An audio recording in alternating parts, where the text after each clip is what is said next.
Maaari po bang manahimik tayo? Nasa pampublikong lugar po tayo. Malamig at tahimik ang boses na iyon.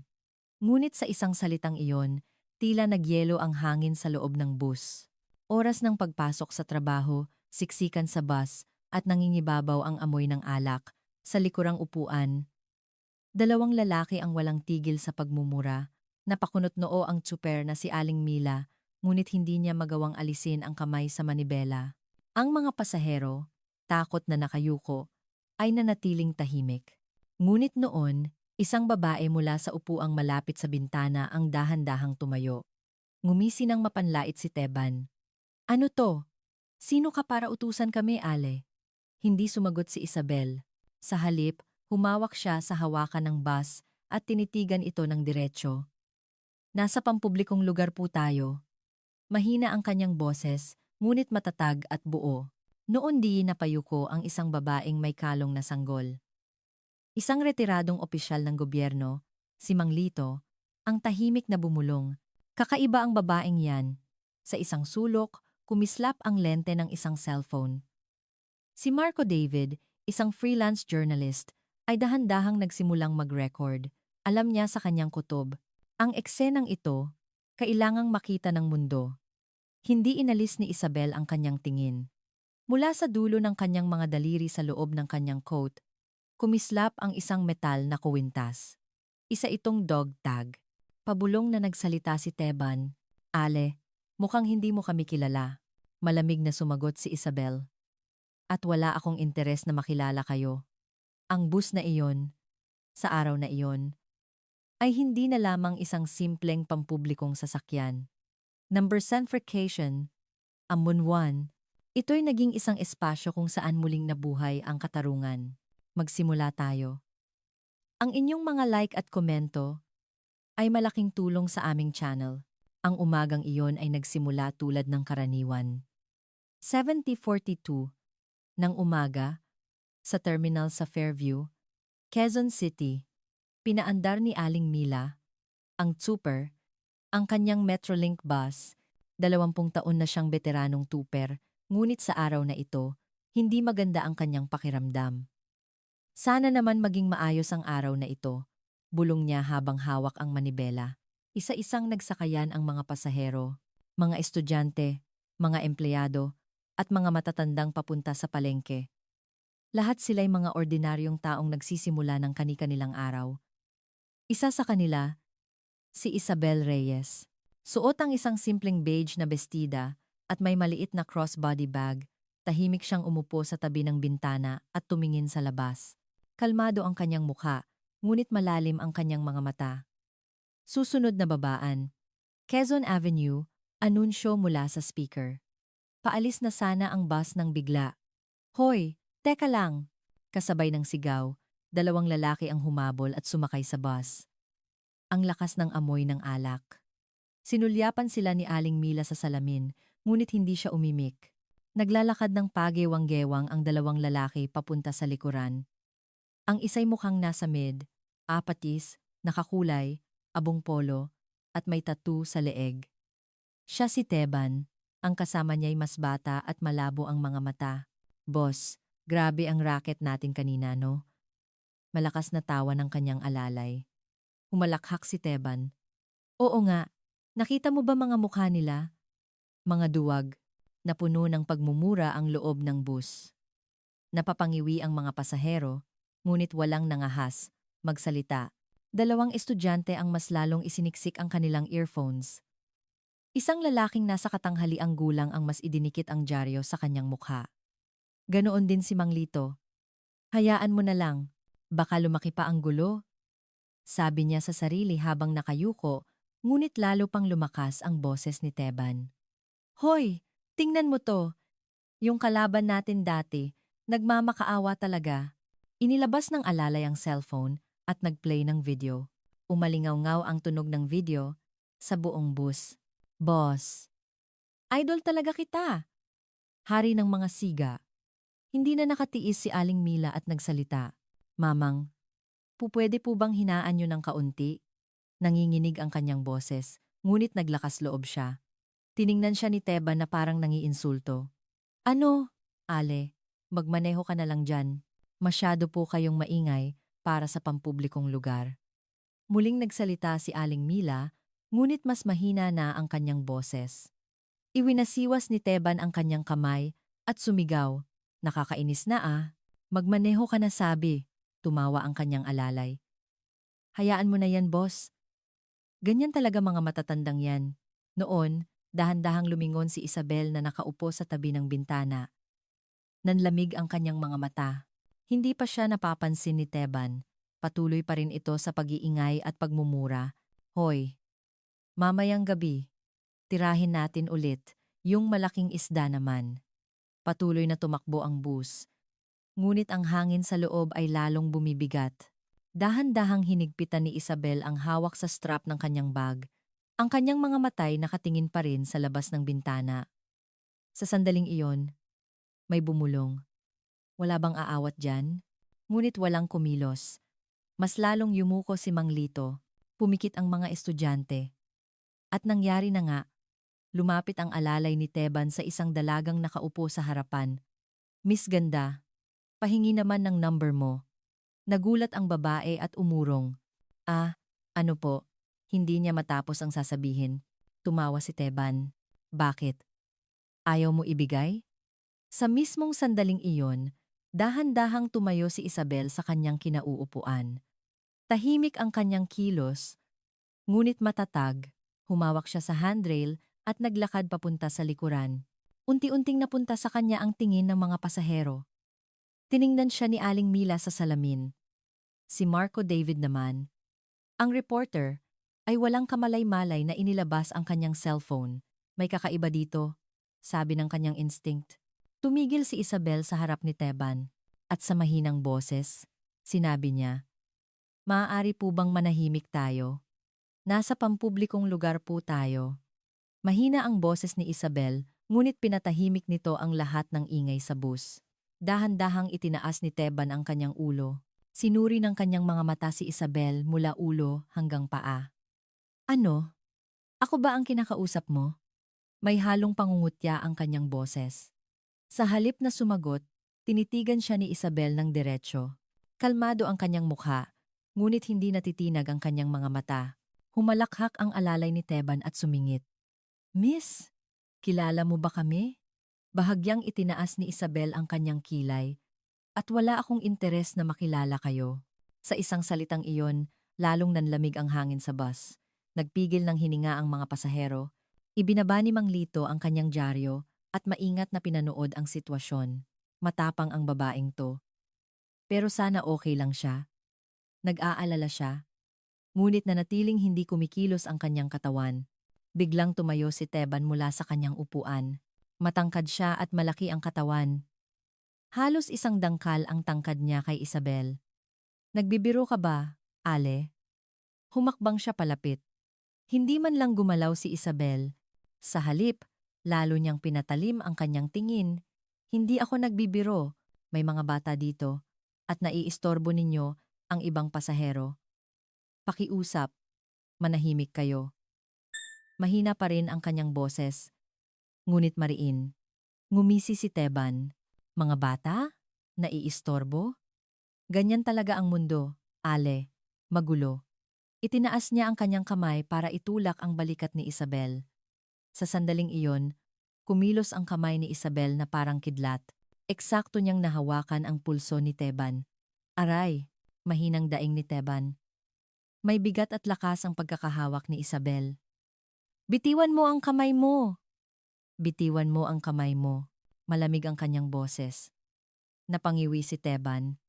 Ang babaeng to. Sinubukan niyang itulak si Isabel gamit ang isa pa niyang kamay, ngunit bahagyang umikot si Isabel para iwasan ito. At habang pinipilipit ang pulso, itinulak niya si Teban pabalik sa upuan. Blag! Napaupo si Teban.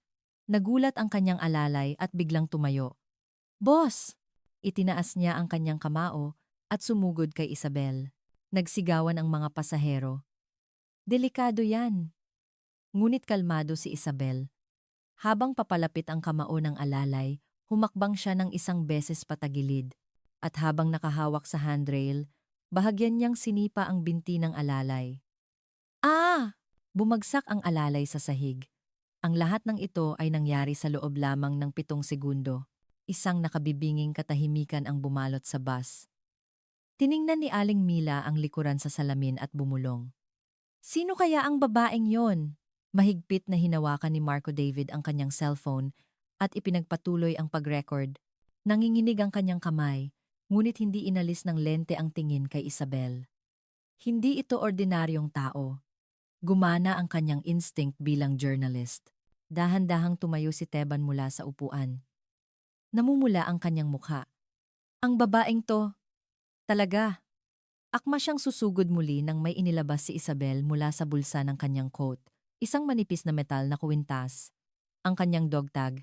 Isinuot niya ito sa kanyang kamay at mahinang sinabi, ito ay isang babala. Huwag niyo nang gambalain. Ang mga pasahero. Malabo ang mga nakaukit na letra sa dog tag. Ngunit hindi ito napansin ng karamihan sa mga pasahero. Si Teban lamang ang tila may napansin sa kuwintas at natigilan. Teka, wag mong sabihing. Bumangon ang alalay mula sa sahig. Boss, okay ka lang? Hindi sumagot si Teban. Nakatitig lamang siya kay Isabel. Ang kanyang mga mata, ang kanyang kilos, at ang kanyang kahinahunan, hindi ordinaryong tao ang babaeng ito. Naramdaman niya sa kanyang instinct. Dahan-dahang bumalik si Isabel sa kanyang upuan. At muli siyang tahimik na umupo sa tabi ng bintana. Para bang walang nangyari. Ngunit ang bunigi sa loob ng bus ay ganap nang nagbago. Hindi na nag-ingay si Teban at ang kanyang alalay. Tahimik na silang nakaupo sa likuran at nakatingin lang sa labas ng bintana. Isa-isang itinaas ng mga pasahero ang kanilang ulo. May ilan na nakahinga ng maluwag. May ilan na bahagyang yumuko bilang paggalang kay Isabel. Bumulong si Mang Lito. Talagang kahanga-hanga ang babaeng yon. Sinulyapan din ni Aling Mila si Isabel sa salamin. Salamat po, maraming salamat. Pasasalamat niya sa kanyang isip. Itinigil ni Marco David ang pag-record at sinuri ang video. Ang mukha ni Isabel, ang kanyang mga galaw, at ang dog tag lahat ay malinaw na nakunan. Dapat ko bang ilabas ito sa mundo? Nagsimula siyang mag-isip. Patuloy na tumakbo ang bus. Ngunit ngayon, payapa na ito. Nakatingin pa rin si Isabel sa labas ng bintana. Kalmado ang kanyang mukha, ngunit ang dog tag sa dulo ng kanyang mga daliri ay kumikinang pa rin.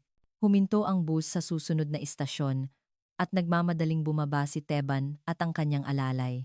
Bago bumaba, muling tiningnan ni Teban si Isabel. Sa kanyang mga mata, may halong takot kaysa galit. Di pa tayo tapos. Bulong niya habang bumababa, ngunit mabilis ang kanyang mga hakbang. Nang sumara ang pinto ng bus, nakahinga ng maluwag ang mga pasahero. Lumapit ang isang ginang kay Isabel. Maraming salamat po. Ligtas kami dahil sa inyo. Bahagyang yumuko si Isabel. Wala po yon. Ginawa ko lang po ang tama. Naglakas loob na ring magsalita si Mang Lito. Ano po bang trabaho ninyo, iha? Nag-alinlangan sandali si Isabel bago sumagot. Mayroon po akong maliit na kapihan. Ah! Ganoon ba? Hindi na nagtanong pa si Mang Lito, ngunit sa kanyang isip, sigurado siya, imposibleng ordinaryong may-ari lang siya ng kapihan. Nakatingin pa rin si Marco David sa kanyang cellphone. Paulit-ulit niyang pinanood ang video. Ang mga kilos ni Isabel, ang kanyang ekspresyon, at ang dog tag lahat ay malinaw. Lalo na nang i-zoom niya ang dog tag, may mga malabong letrang napansin niya. Navsocom, Special Ops. Nanlaki ang kanyang mga mata. Imposible. Totoo ba to? Nanginginig ang kanyang mga kamay. Kung totoo ito, hindi ito isang simpleng insidente sa bus. Lumapit ang isang estudyante sa tabi niya. Kuya, kinunan niyo po ba yon? Tumango si Marco David. Oo, nagkataon lang. Wow, ang galing! Pag in-upload niyo yan sa social media, siguradong mag-viral. Mapait na ngumiti si Marco David. Hindi ganoon kasimple ang issue. Dapat ko bang ilabas ang video na ito? Nagsimula ang pagtatalo sa pagitan ng kanyang instinct bilang mamamahayag at ng kanyang konsensya. Nakatingin pa rin si Isabel sa labas ng bintana. Isang komplikadong emosyon ang dumaan sa kanyang mga mata. Nangyari na naman. Gusto niyang mamuhay ng tahimik, ngunit tila ayaw siyang hayaan ng mundo. 3 taon na mula nang hubarin niya ang kanyang uniforme. Ngunit ang mga nakasanayan ng katawan ay hindi madaling mawala. Nag-vibrate ang kanyang cellphone, isang mensahe mula sa kanyang staff sa kapihan. Ma'am, dumating na po ang delivery ng kape. Maikling nag-reply si Isabel. Sige, papunta na ako. Oras na para bumalik sa ordinaryong buhay. Malapit na ang bus sa dulo ng ruta. Isa-isang bumaba ang mga pasahero. Bago bumaba si Isabel, kinausap siya ni Aling Mila. Maraming salamat po talaga. Dahil sa inyo, naging maayos ang biyahe ko ngayon. Ngumiti si Isabel. Wala po. Yon, ingat po kayo sa pagmamaneho. At bumaba na siya ng bus. Bumaba rin si Marco David sa parehong hintuan. Matagal niyang tiningnan ang likod ni Isabel. Tahimik siyang naglakad kasama ng mga ordinaryong tao. Sino ba talaga siya? Lalong lumaki ang kanyang kuryosidad. Samantala, nakarating na si Teban sa opisina ng kanilang grupo. Boss, hahayaan na lang ba natin yun?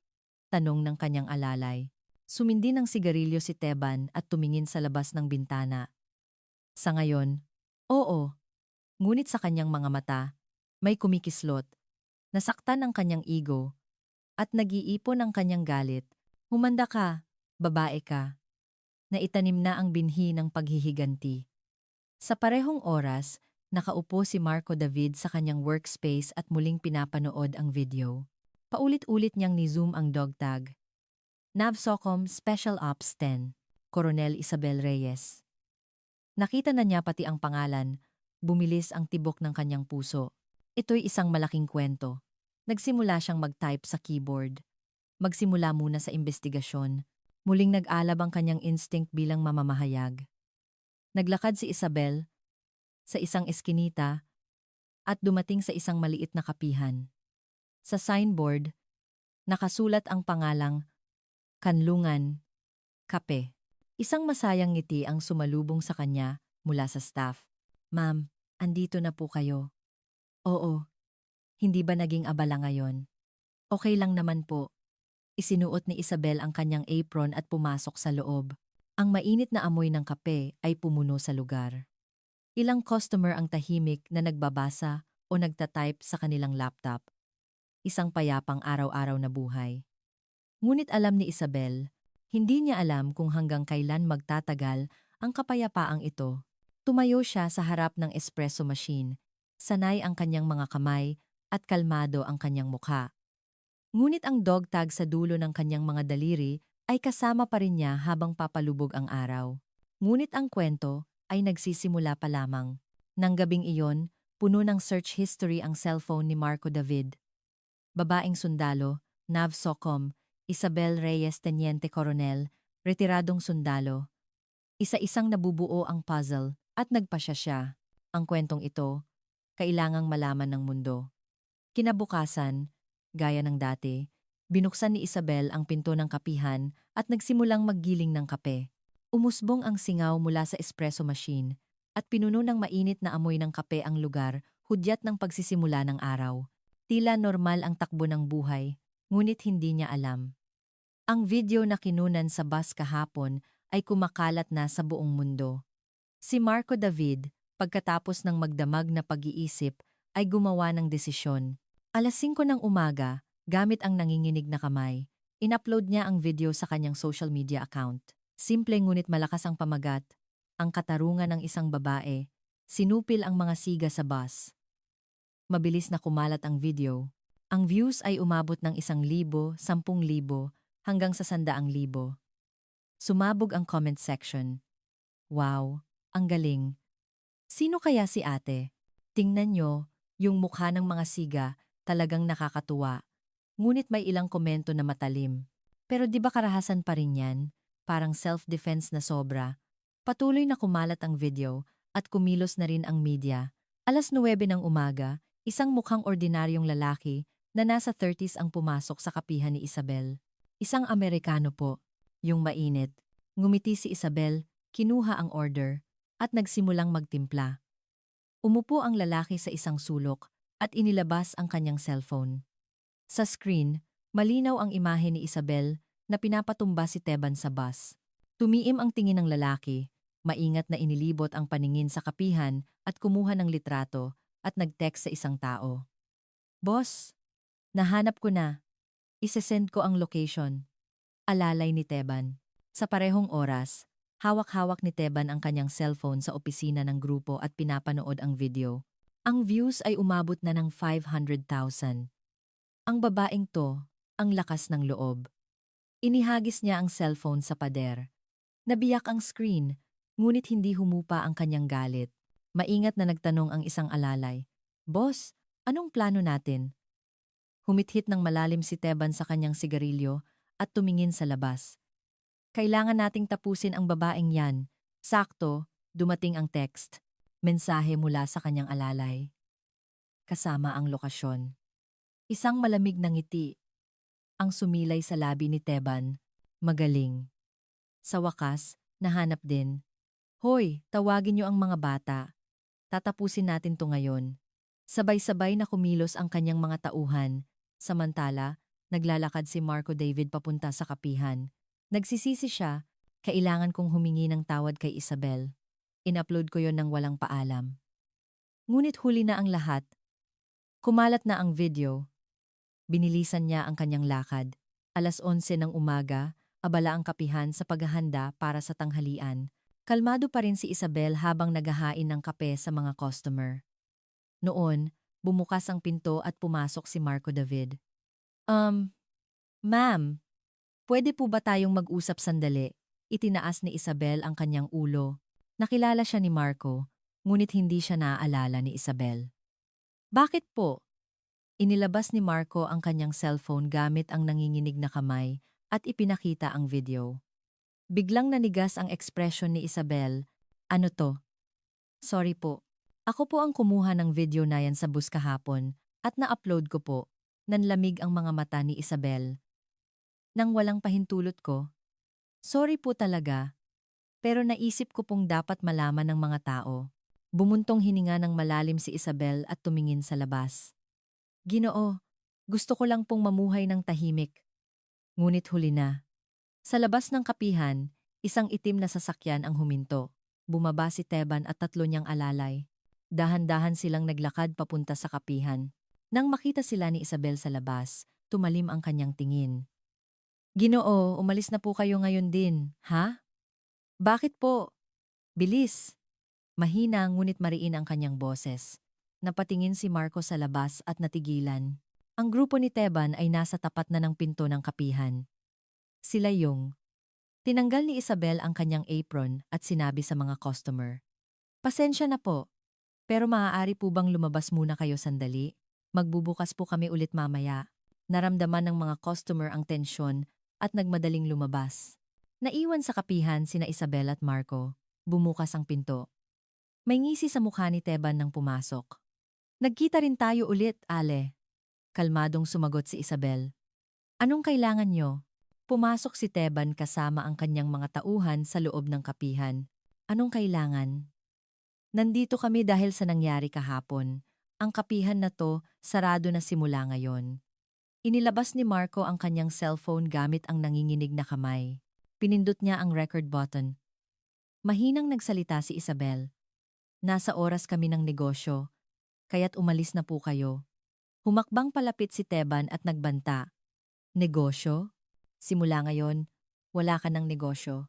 Napuno ng tensyon ang kapihan. Dahan-dahang ipinasok ni Isabel ang kanyang kamay sa bulsa.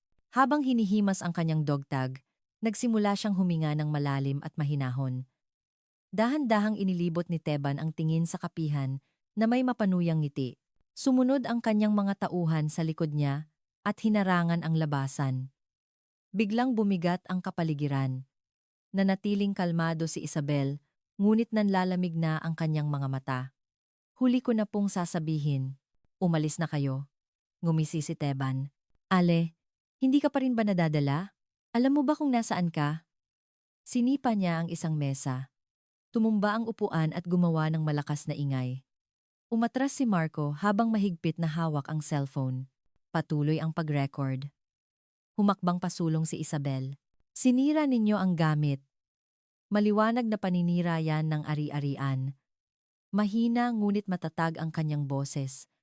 Ngumisi si Teban habang papalapit. Paninira ng ari-arian? Sige, tumawag ka ng pulis. Bago sila dumating, wasak na to lahat. Iniunat ng isang tauhan ang kamay sa estante. Biglang tumalim ang tingin ni Isabel. Bitiwan mo yan. Natigilan ang tauhan. Hindi biro ang lamig sa kanyang boses. Tumawa si Teban. Hoy, huwag kang matakot. Anong magagawa ng isang babae? Ngunit may bahagyang panginginig sa kanyang boses. Malinaw pa rin ang alaala ng nangyari sa boss.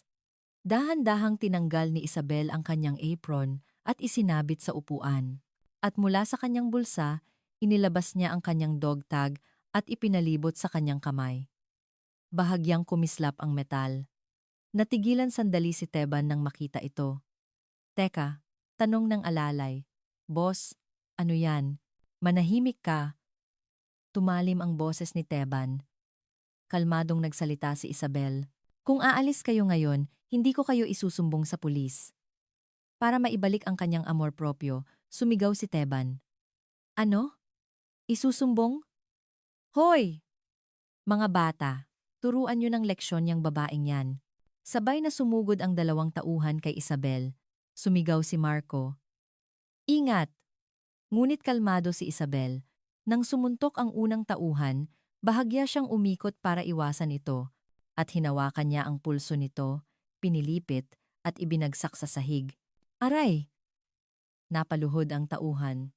Sumugod ang pangalawang tauhan mula sa likod, ngunit inaasahan na ito ni Isabel. Sinipa niya ito ng bahagya sa likod para mawalan ng balanse. Tumama ang tauhan sa mesa at bumagsak. Ang lahat ay nangyari sa loob lamang ng 5 segundo. Namutla ang mukha ni Teban, ang babaeng to. Tinitigan siya ni Isabel ng diretsyo, habang nakapalibot ang dog tag sa kanyang kamay. Hindi pa rin ba kayo aalis? Kalmado pa rin ang kanyang boses, ngunit may bigat na ito. Umatras si Teban at bumulong. Sino ka ba talaga? Hindi sumagot si Isabel. Tinitigan lang niya ito sa katahimikan. Lumingon si Teban sa kanyang mga tauhan. Hoy! Tumayo kayo! Pagewang-gewang na tumayo ang mga tauhan. Umatras si Teban ng isang hakbang at sinabi, sige, hanggang dito na lang muna ngayon. Pero sa susunod, hindi na kita palalampasin. Lumabas siya kasama ang kanyang mga tauhan. Nang sumara ang pinto, katahimikan ang bumalot sa kapihan. Itinigil ni Marco ang pag-record gamit ang nanginginig na kamay. Okay lang po kayo? Tumango si Isabel at ibinalik ang dog tag sa kanyang bulsa. Oo, okay lang ako. Tiningnan siya ni Marco na hindi makapaniwala. Paano niyo po nagawa yon? Nag-alinlangan sandali si Isabel bago sumagot. Dati akong nasa militar. Militar? Oo. Pero nakaraan na yon. Inayos ni Isabel ang mga natumbang upuan at nagsimulang maglinis. Tiningnan ni Marco ang kanyang cellphone. Itong video, kailangan nating isumite sa pulis. Umiling si Isabel. Hindi na kailangan. Ayoko nang lumaki pa ang gulo. Pero baka bumalik sila. Tumingin si Isabel sa labas ng bintana at mahinang sinabi, alam ko, pero ako na ang bahala. Hindi na nakapagsalita si Marco. Sa kanyang mga mata, may matibay na determinasyon. Samantala, pagkasakay sa sasakyan, sinamaan ng tingin ni Teban ang kanyang mga tauhan. Mga walang silbi! Maingat na nagtanong ang isang tauhan. Boss, anong gagawin natin? Sumindi ng sigarilyo si Teban at tumingin sa labas. Hindi ordinaryo ang babaeng yon. Alamin niyo ang background niya. Sige po, umandar ang sasakyan. Ngunit sa isip ni Teban, hindi mawala ang tingin ni Isabel. Militar, sabi niya, huwag mong sabing. Isang masamang kutob ang dumaan sa kanyang isip. Naglinis si Isabel sa kapihan at bumuntong hininga. Hindi dapat ganito. Nangyari na naman.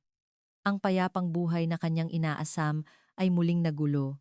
Nang gabing iyon, isinara ni Isabel ang kapihan at naglakad pa uwi sa madilim na eskinita. Sa ilalim ng ilaw ng poste, humaba ang kanyang anino at ang di pangkaraniwang katahimikan ay nagdulot ng kaba. Paminsan-minsan siyang lumingon, pakiramdam niya'y may sumusunod, ngunit walang tao sa eskinita. Pagdating sa bahay, pagbukas ng pinto, tumunog ang kanyang cellphone. Isang hindi kilalang numero. Hello? Walang sumagot, tanging mabibigat na paghinga ang naririnig. Muling nagtanong si Isabel. Sino to? Isang mahinang boses ang narinig. Kung gusto mong mamuhay ng tahimik, manahimik ka. Alam na namin kung sino ka. Magsisisi ka. Boses ni Teban. Nang maputol ang tawag, lumapit si Isabel sa bintana at sumilip. Sa kabilang eskinita, may isang itim na sasakyan at may isang taong nagmamasid sa kanya mula sa loob. Ibinaba ni Isabel ang kurtina at bumuntong hininga. Nagsimula na. Binuksan niya ang isang drawer sa isang sulok ng kwarto at inilabas ang isang lumang unipormeng militar, mga medalya at ilang litrato. Sa litrato, nakangiti ang mas batang si Isabel kasama ang kanyang mga kasamahan. Noong siya pa ay isang tenyente koronel sa NAVSOCOM Special Operations. Di ko na sana gustong gawin to. Bulong niya habang ibinababa ang litrato, ngunit alam niyang wala na siyang pagpipilian. Sa parehong oras, sa opisina ng grupo, tinitingnan ni Teban ang background ni Isabel sa laptop, impormasyong nakuha ng kanyang tauhan. Isabel Reyes, dating sundalo, tenyente koronel ng NAVSOCOM Special Operations. Nagretiro 3 taon na ang nakalipas. Unti-unting tumigas ang mukha ni Teban. Special Operations? Ibig sabihin, galing siya sa Navy SEALs? Maingat na sumagot ang tauhan. Opo, boss. At siya raw po ang kauna-unahang babaeng umabot sa ranggong tenyente koronel. Humithit ng malalim si Teban sa kanyang sigarilyo at tumingin sa labas. Isang halo ng galit at kaba ang nasa kanyang mukha. Kumalat na ang video at napahiya tayo. Hindi natin to pwedeng palampasin. Hinampas niya ang mesa. Guluhin niyo ang paligid niya. Mga customer, mga empleyado, takutin yung lahat. Tumango ang mga tauhan na may tensyon sa mukha at nagsimulang kumilos. Samantala, sa kanyang workspace, ine-edit ni Marco David ang pangalawang video na kinunan niya sa kapihan. Malinaw na nakikita ang komprontasyon ni Teban at Isabel. Dapat ko rin bang i-upload to? Pero kailangang malaman ng mga tao. Matapos mag-isip, pinindot niya ang upload button. Agad na sumabog ang mga komento. Kinabukasan, pumasok si Isabel sa kapihan, ngunit ibang-iba ang itsura nito. May mga pulang pintura sa salamin. At sira ang signboard. Sa pader, may nakasulat na banta. Umalis ka kung ayaw mong masaktan. Nanlamig ang tingin ni Isabel. Tumawag ang kanyang staff. Ma'am, hindi po ako makakapasok ngayon. May nagbanta po sa harap ng bahay kagabi. Kalmadong sumagot si Isabel. Okay lang. Huwag ka nang pumasok. Magpahinga ka muna. Pagkababa ng tawag, tumingin siya sa harap ng kapihan. May mga taong nagbubulungan. Humahangos na dumating si Marco David. Ma'am, okay lang po kayo? Tumango si Isabel at kumuha ng panlinis. Oo, okay lang. Kasalanan ko po to. Sana hindi ko na lang in-upload yung video, nanginginig ang boses ni Marco. Tinitigan siya ni Isabel. Hindi mo kasalanan. Mangyayari't mangyayari rin to. Sinimulan niyang linisin ang pintura at ayusin ang sirang signboard. May determinasyon sa kanyang mga mata. Alam niyang hindi na niya ito matatakasan. Lumipas ang 3 araw. Bukas pa rin ang kapihan, ngunit halos wala ng customer. Kumalat ang tsismis tungkol sa mga banta at natakot nang pumunta ang mga tao. Mag-isang binantayan ni Isabel ang kapihan. Ang itim na sasakyan sa labas ay nandoon pa rin. Araw-araw, dumadalaw si Marco. Ma'am, bakit hindi po kayo mag-report sa pulis? Umiling si Isabel habang nagtitimpla ng kape. Walang silbi kung walang ebidensya. Baka lalo lang lumaki ang gulo. Pero delikado po to. May desperasyon sa boses ni Marco. Tiningnan siya ni Isabel at mahinang sinabi, ito ay problema ko na kailangang harapin. Hindi natitinag ang kanyang mga mata. Nang gabing iyon, isinasara na ni Isabel ang kapihan nang biglang mabasag ang salamin. Klang! Isang bato ang bumagsak sa sahig, may nakatali na papel. Binuklat ito ni Isabel. Bukas, 10 PM, mag-isa kang pumunta sa abandonadong pabrika. Huling babala ni Teban. Kinuyom ni Isabel ang papel at tumingin sa labas. Dahan-dahang nawala ang itim na sasakyan. Kinuha niya ang cellphone at nag-text kay Marco. Marco, simula bukas, huwag ka nang pumunta sa kapihan. Baka mapahamak ka. Pagkatapos, umuwi si Isabel at binuksan ang drawer. Kinuha niya ang dog tag na nakatabi kasama ng uniforme at ipinalibot sa kanyang kamay. Ang bigat nito ay parehong banyaga at pamilyar. Sa huli, dito rin pala ang bagsak. Bumulong siya habang nakatingin sa labas. Pakiramdam niya, bukas, matatapos ang lahat. Kinabukasan, nabalisa si Marco sa text ni Isabel at nagpabalik-balik sa harap ng kapihan. Sarado ito at walang tao sa loob. Nasaan na kaya siya? Tinawagan niya si Isabel, ngunit hindi ito sumasagot. Sa kanyang pag-aalala, napansin niya ang isang lukot na papel sa basurahan sa likod ng kapihan. Namutla ang mukha ni Marco. Hindi, isa itong patibong. Nagmamadali siyang pumunta sa istasyon ng pulis, 9:30 ng gabi. Dumating si Isabel sa harap ng isang abandonadong pabrika sa labas ng syudad. Ang kinakalawang na gate at basag na bintana ay nagbigay ng nakakatakot na pakiramdam. Nakasuot siya ng itim, may dog tag sa kamay, at dahan-dahang pumasok. Sa dilim, may isang mahinang ilaw, at naghihintay si Teban, kasama ang 5 niyang tauhan. Ngumisi si Teban. Dumating ka pala. Matapang ka rin ano? Kalmadong sumagot si Isabel. May gusto lang akong sabihin. Tigilan niyo na to. Itinapon ni Teban ang kanyang sigarilyo at humakbang palapit. Tigilan? Matapos mo kaming ipahiya, sa tingin mo palalampasin namin to? Pinalibutan ng mga tauhan si Isabel. Kalmado pa rin siya, ngunit ramdam ang tensyon. Sumenya si Teban at lumapit ang isang tauhan na may hawak na tubo. Ngayon, tuturuan ka namin ng leksyon.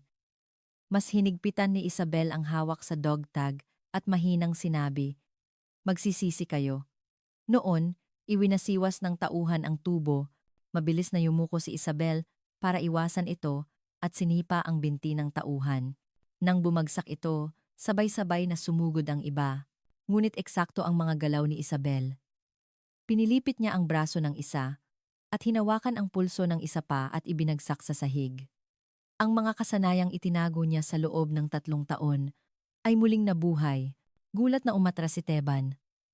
Hoy! Sugurin niyo lahat! Sumugod ang mga natitirang tauhan, ngunit hindi natinag si Isabel. Noon, isang tunog ng sirena ang narinig sa malayo. Paparating na ang mga pulis. Nangiwi ang mukha ni Teban, yung babaeng yon. Huli niyang sinugod si Isabel, ngunit kalmado niyang sinalag ang suntok, pinilipit ang pulso, at idiniin sa sahig. Tapos na.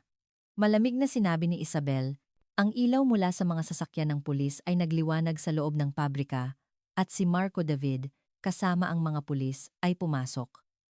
Nakahandusay sa sahig at umuungol sina Teban at ang kanyang mga tauhan habang si Isabel ay kalmadong nakatayo. Lumapit ang isang pulis. Okay lang po kayo? May sugat po ba kayo? Tumango si Isabel. Opo, okay lang po. Humahangos na lumapit si Marco kay Isabel. Ma'am, buti na lang po at ligtas kayo. Pagkabasa ko po ng text nyo, nag-report agad ako sa pulis. Tiningnan siya ni Isabel ng may pasasalamat. Salamat Marco, dahil sa'yo, hindi lumala ang sitwasyon. Habang pinoposasan, sinamaan ng tingin ni Teban si Isabel. Galing ka pala sa Special Forces. Bakit hindi mo sinabi agad? Malamig na sumagot si Isabel. Wala akong dahilan para sabihin. Habang kinakaladkad, sumigaw si Teban. Sa tingin mo, makakapamuhay ka ng normal? Hinding-hindi, ngunit hindi siya pinansin ni Isabel. Paglabas ng pabrika, maraming sasakyan ng pulis at ambulansya ang naghihintay. Maingat na nagtanong si Marco. Ma'am, totoo po bang dati kayong nasa Special Forces? Nag-alinlangan si Isabel bago tumango. Oo, nasa Navsocom ako, pero nakaraan na yon. Kumislap ang mga mata ni Marco. Kung ganoon, 10 taon na ang nakalipas. Natigilan siya at tiningnang mabuti si Isabel. Hindi po ba kayo yung kasama sa 2015 West Philippine Sea Hostage Rescue Operation? Tumigas ang ekspresyon ni Isabel. Paano mo nalaman? Nanginginig na sinabi ni Marco. Nasa barko po ako noon. Bilang isang reporter na nagko-cover, pero nahuli po kami ng mga pirata. Muling tiningnan siya ni Isabel.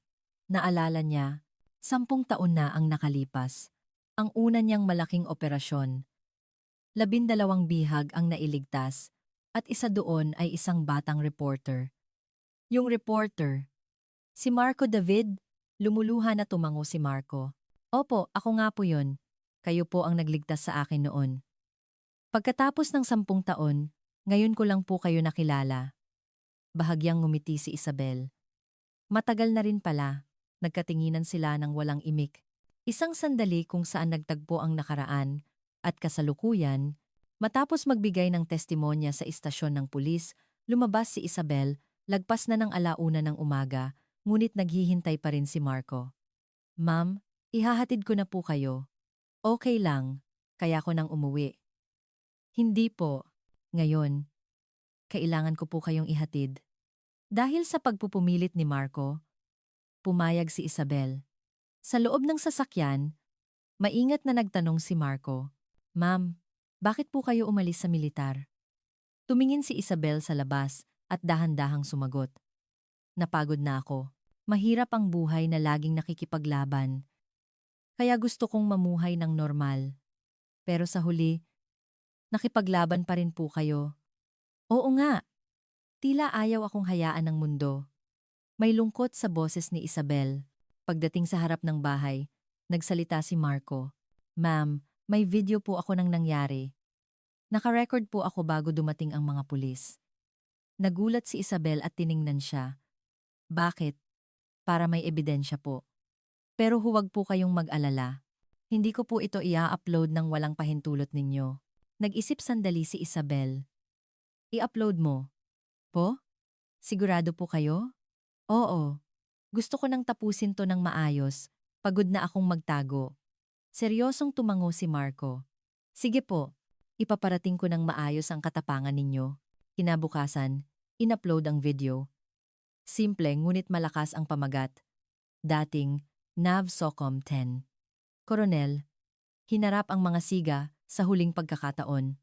Nakapaloob sa video ang mga eksena sa pabrika at ang kwento ng nakaraan ni Isabel. Agad na umabot sa 1,000,000 ang views at sumabog ang mga komento. Tunay na bayani. Hinahangaan kita. Kailangan natin ng mga taong tulad niya sa ating lipunan. Siya pala ang bida sa operasyon 10 taon na ang nakalipas. Ang galing. Kumilos na rin ang media. Dumagsa ang mga imbitasyon para sa interview at tinawag si Isabel na ang mandirigma ng bus. Ngunit nanatiling tahimik si Isabel. Binuksan niya ang kapihan, nagtimpla ng kape at sumalubong sa mga customer. Isa lang ang nagbago. Hindi na niya kailangang magtago. Lumipas ang 1 linggo. Muling napuno ng customer ang kapihan ni Isabel. Dahil sa video, sinadya siyang puntahan ng mga tao para suportahan. Ma'am, ang galing niyo po talaga. Isang kape po. Yung kayo mismo ang magtitimpla. Tahimik na ngumiti si Isabel at sinalubong ang mga customer. Ngunit mayroon pa ring mga mapanuring tingin. Sa isang sulok, nagbubulungan ang mga ginang. Totoo kayang galing siya sa Special Forces? Hindi ba nakakatakot? Pero tinuruan niya ng leksyon yung mga masasamang tao. Mabuti yon para sa atin. Narinig ni Isabel ang usapan, ngunit hindi nagpahalata. Mabigat ang tingin ng mga tao, ngunit alam niyang hindi na niya ito maiiwasan. Bandang 2:00 ng hapon, isang di kilalang lalaki ang pumasok, mukhang nasa early 50s, maayos ang suot na business suit. Nandyan po ba si Miss Isabel Reyes? Itinaas ni Isabel ang kanyang ulo. Ako po. Bakit po? Inilabas ng lalaki ang isang business card. Mula po ako sa Personnel Division ng Department of National Defense. Pwede po ba tayong mag-usap sandali? Tumigas ang ekspresyon ni Isabel. Naupo sila sa isang sulok. Maingat na nagsalita ang lalaki. Dahil po sa mga huling pangyayari, nakarating po sa DND ang kwento ninyo. Inutusan po ako na alukin kayong bumalik sa serbisyo. Umiling si Isabel. Pasensya na po, pero hindi ako interesado. Hindi pa po ninyo naririnig lahat. May bakanting posisyon para sa instructor ng Women's Special Forces Unit. Pagtuturo po sa mga susunod na henerasyon. Seryoso ang boses ng lalaki. Ma'am, kailangan namin ng isang taong may karanasan at galing na tulad ninyo. Magsisilbi kayong inspirasyon sa mga batang babaeng sundalo. Tumingin si Isabel sa labas. Hinubad ko na po ang uniforme ko. At masaya na po ako sa buhay ko ngayon. Talaga po ba? Nang mapanood ko po ang ginawa ninyo sa pabrika, nakumbinsi po ako. Hindi pa po kayo tapos. Tinitigan ni Isabel ang lalaki. Nakipaglaban po ako para protektahan ang aking pang-araw-araw na buhay. Hindi para bumalik sa militar. Bumuntong hininga ang lalaki at tumayo. Sige po. Pero itago niyo po ang card ko. Kung magbabago ang isip niyo, tawagan niyo lang po ako. Pagkaalis niya, matagal na tinitigan ni Isabel ang card. May bahagi sa puso niya ang natinag, ngunit itinago niya ito sa drawer. Kinagabihan, dumating si Marco. Ma'am, may taga-DND daw pong pumunta kanina? Nagulat si Isabel. Paano mo nalaman? Mabilis lang po ang balita sa propesyon ko. Inalok po ba kayong bumalik? Tumango si Isabel. Oo, pero tinanggihan ko. Maingat na nagtanong si Marco. Bakit po? Magandang pagkakataon po yon, hindi ba? Nagpunas ng tasa si Isabel. Nakapili na ako. Isang ordinaryong buhay. Marami akong natutunan sa militar, pero gusto ko nang mabuhay sa ibang paraan. Pero sayang po ang galing at karanasan ninyo. Hindi sayang. Ang makilala ang mga tao dito at bigyan sila ng isang mainit na tasa ng kape ay may kabuluhan din. Tumango si Marco na may paghanga. Ang galing niyo po talaga. Nang gabing iyon, pag-uwi, binuksan ni Isabel ang drawer. Nandoon pa rin ang lumang uniforme, mga medalya at litrato. Kinuha niya ang isang litrato. Kasama ang mga kasamahan. Noong bata pa siya. Pasensya na. Kailangan ko nang tahakin ang ibang landas. Bulong niya at ibinalik ang litrato. Ngunit noon, tumunog ang kanyang cellphone, isang hindi kilalang numero. Hello! Isang boses ng isang batang babae ang narinig. Kayo po ba si Teniente Coronel Isabel Reyes? Ako nga. Sino to? Ako po si Ira Santos. Isang kadete sa Navy. Tumawag po ako dahil gusto ko po kayong makilala. Naging komplikado ang ekspresyon ni Isabel. Bakit? Napanood ko po ang video at na-inspire po ako. Gusto ko pong maging tulad ninyo. Gusto ko pong humingi ng payo. Nanahimik sandali si Isabel. Bukas, 3 p.m., pumunta ka sa kapihan ko. Ite-text ko ang address. Talaga po? Salamat po. Pagkababa ng tawag, tumingin si Isabel sa labas. Akala niya'y tapos na ang nakaraan, ngunit patuloy pa rin siyang hinahanap nito. Kinabukasan, 3 p.m., isang batang babaeng sundalo ang pumasok. Mukhang nasa mid-20s, may kaba sa mukha.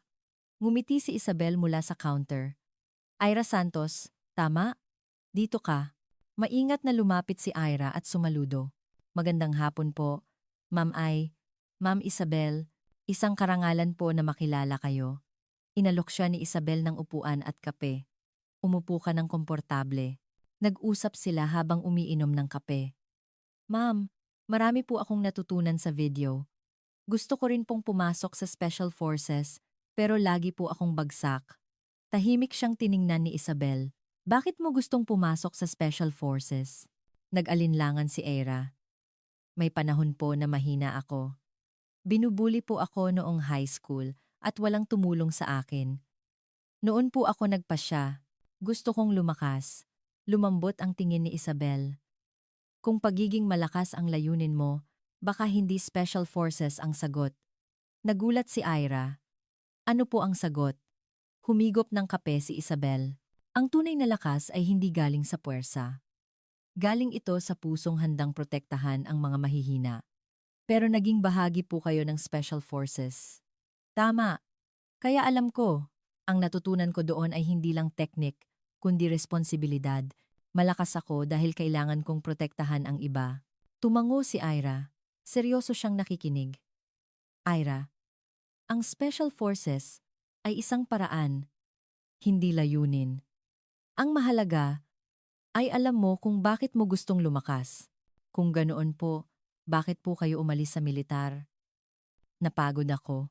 Mahirap ang buhay na laging nakikipaglaban. Kaya gusto kong tumulong sa ibang paraan. Kaya po kayo nagtayo ng kapihan? Oo. Ang magbigay ng mainit na kape at isang komportableng lugar sa mga tao ay isa ring paraan ng pagtulong.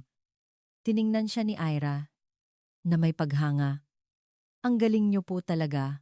Noon, pumasok si Mang Lito, ang retiradong opisyal mula sa bus. Ma'am Isabel, sa wakas nahanap ko rin kayo. Masaya siyang sinalubong ni Isabel. Kayo po pala, yung sa bus. Nahihiyang tumango si Mang Lito. Oo, pasensya na kung hindi ako nakatulong noon. Nandito ako para bumili ng kape. Habang nagtitimpla, sinabi ni Isabel, okay lang po, naiintindihan ko, lahat naman po tayo natatakot. Umupo si Mang Lito. Simula noon, nagsisisi ako. Kung nagkalakas lang ako ng loob, hindi nyo na sana kailangang gawin yun mag-isa. Umiling si Isabel. Hindi po. Ang tahimik niyong panonood noon ay lakas na rin po para sa akin. Namasa ang mga mata ni Mang Lito. Salamat po. Dadalas po ako dito. Nag-usap ang tatlo habang umiinom ng kape. Tungkol sa kahinaan, takot, at pagbabago. Nagtanong si Ira. Ma'am, nagsisi po ba kayo sa pag-alis sa militar? Nag-isip si Isabel. Minsan, namimiss ko ang mga kasama ko, ang sigasig noon, pero hindi ako nagsisisi. May kabuluhan din ang sandaling ito, sabi ni Mang Lito. Napakaswerte po ng lugar na ito na nandito kayo. Kinagabihan, umalis na ang mga tao. Nagtanong si Ira habang paalis. Marami po akong natutunan ngayon. Pag-iisipan ko pong mabuti kung ano talaga ang gusto ko. Ngumiti si Isabel. Bumalik ka lang kung may tanong ka. Pagkaalis ni Ira, nag-isip si Isabel. Tama ba ang landas na pinili ko? Umiling siya, walang tamang sagot. Ang mahalaga ay gawin ang tama sa kasalukuyan. Lumipas ang isang linggo. Ang kapihan ni Isabel ay naging parang tambayan na ng mga taga roon. Tuwing umaga, dumarating ang mga suki. Dumadalaw din si Aling Mila, ang super. Ma'am, isang Amerikano po ulit. Aling Mila, kamusta po ang biyahe? Dahil po sa inyo, mas tahimik na sa bus ngayon. Ngumiti sila sa isa't isa. Noon, dalawang babae ang pumasok. Mga guro sila mula sa kalapit na elementary school. Kami po ay mga guro. May hihilingin po sana kami. Ano po yon? Nais po sana namin kayong imbitahan para magbigay ng talk tungkol sa safety sa mga bata. Nag-alinlangan si Isabel. Hindi po ako eksperto. Mas makikinig po ang mga bata sa isang taong may tunay na karanasan. Nag-isip si Isabel. Mahirap, ngunit makabuluhan. Sige po. Susubukan ko. Makalipas ang ilang araw, nasa stage na si Isabel sa isang eskwelahan, kaharap ang 200 na bata. Hello po sa inyo. Ako po si Isabel Reyes, at may kapihan po ako. Ngayon, pag-uusapan natin ang tungkol sa katapangan. Ano po ba ang katapangan? Isang bata ang nagtaas ng kamay. Pagiging hindi takot po. Ngumiti si Isabel. Tama. Pero ang tunay na katapangan ay hindi ang kawalan ng takot. Ito ay ang paggawa ng tama kahit natatakot ka. Noong nasa bus po ako, natakot din ako. Pero hindi ko kayang manahimik habang may ibang nahihirapan. Isang bata ang nagtanong. Paano niyo po nilabanan ang takot? Mas malaki po ang pagnanais kong protektahan ng iba kaysa sa takot ko. Kayo rin, di ba? Gusto niyong tulungan ang kaibigan niyo? Yun po ang katapangan. Hindi kailangang makipag-away. Ang maliit na tulong o isang mabuting salita ay katapangan na rin. Pagkatapos, pumalakpak ang mga bata. Pagbalik sa kapihan, nandoon si Marco. Ma'am, kamusta po ang talk? Masaya. Nakakatuwa ang mga bata. Ngumiti si Marco. Mukha po kayong masaya ngayon. Tumingin si Isabel sa labas. Oo. Dati, akala ko ang pakikipaglaban lang ang paraan para protektahan ang iba. Ngayon alam ko na. May iba pa palang paraan. Lumipas ang isang buwan, isang hapon, isang hindi inaasahang bisita ang dumating. Isang babaeng sundalo. Liza! Si Liza ay dati niyang kasamahan. Nagyakapan sila. Ate, napanood ko ang video. Ang galing mo pa rin. Wala yon. Ginawa ko lang ang tama. Ate, nandito ako dahil gusto ka naming pabalikin. Hindi bilang instructor, kundi bilang commander ng unit. Tumigas ang ekspresyon ni Isabel. Liza, tinanggihan ko na yan. Pero ate, kailangan ka namin. Kailangan ng mga bago ng isang leader na tulad mo. Liza, kaya mong maging leader. Mahusay kang sundalo. Pero hindi ako kasing lakas mo. Liza, hindi ako walang takot. Lagi akong natatakot. Pero ang responsibilidad na protektahan ang mga kasama ko ang nagtulak sa akin. Kung ganoon, bakit ayaw mong bumalik? Tumingin si Isabel sa labas. Ang responsibilidad ko ay nasa ibang lugar na. Ang magbigay ng init sa mga tao dito. Umalis si Liza na may lungkot. Pag-alis niya, may bigat sa dibdib si Isabel, ngunit walang pagsisisi. Lumipas ang 2 buwan. Nagsimulang mamukadkad ang mga puno. Isang Sabado, dumating si Ira, ang kadeteng humingi ng payo. Ma'am, masaya niyang bati. Salamat po sa inyo. Nahanap ko na ang landas ko. Hindi na po ako mag-apply sa Special Forces.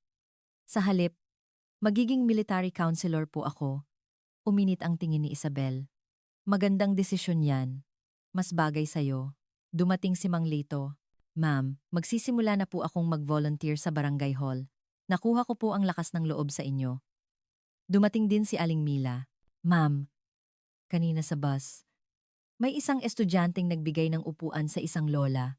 Sabi niya, gusto ko pong maging matapang tulad ni Ma'am Isabel. Naluha si Isabel. Naluha si Isabel. Ang maliliit niyang gawa ay kumakalat na pala. Gabi na. Nag-text si Marco. Ma'am, nabasa niyo po ba ang article ko?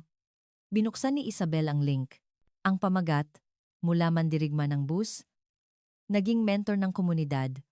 Ang ikalawang buhay ni Isabel Reyes. Habang binabasa ang huling talata, napangiti si Isabel. Ang tunay na bayani ay hindi nasa entablado. Siya ay nasa pang-araw-araw na buhay, nagbibigay ng lakas ng loob sa iba. Ganoong bayani na ngayon. Si Isabel, 1 taon na ang lumipas. Anibersaryo ng kapihan at ng insidente sa bus.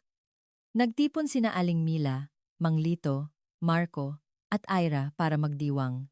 Noon, pumasok ang isang babae kasama ang isang bata. Kayo po ba si Ma'am Isabel? Opo. Nasa bus po kami noong araw na yon.